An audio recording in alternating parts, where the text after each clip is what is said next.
बेवकूफ़ औरत समझती है कि वो मर्द को अपने जिस्म देखकर मर्द ज़िंदगी के हाथ नहीं होते, लेकिन कई दफ़ा ऐसा थप्पड़ लगाती है कि फिर सारी उम्र इसका निशान नहीं जाता।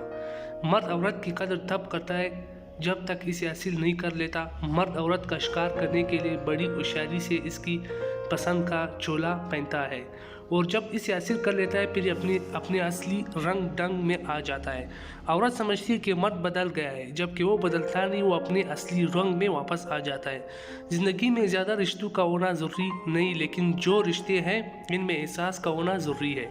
मर्द कहता है कि औरत बेवफा होती है, औरत कहती है कि मर्द बेवफा होता है, लेकिन मेरा ये मानना है कि अगर वो इंसान बेवफा है जिसमें इंसानियत नहीं होती, फिर चाहे वो मर्द हो या औरत। अगर तुम्हें अपनी महबूबा से ज़्यादा कोई और औरत खूबसूरत लगने लगे तो समझ लो कि तुम इस कोटे सके की मान दो जो प्यार की मार्केट में सिर्फ धोखे से चल सकता है। लेकिन इश्क मोहब्बत मार्केट में चलने के काबिल नहीं होता है, क्योंकि इश्क सिर्फ एक से किया जाता है। इसकी इज्जत करे, इसके लाड में ज़माने से हालात से लड़ जाए, ऐसे मर्द की नहीं जो दुनिया के सामने इसकी तजलील करे। पता है हम दोनों के बीच ये फासला क्यों आया? इसलिए कि मैंने पूरी दुनिया को छोड़कर तुम्हें सबसे पहले रखा, और तुमने क्या किया? मुझे छोड़कर पूरी दुनिया को रखा।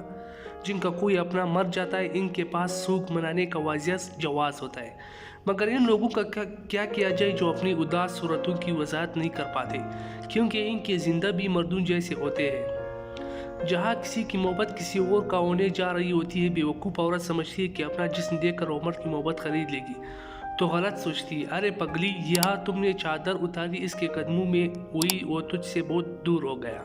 जज़ाकल्लाह।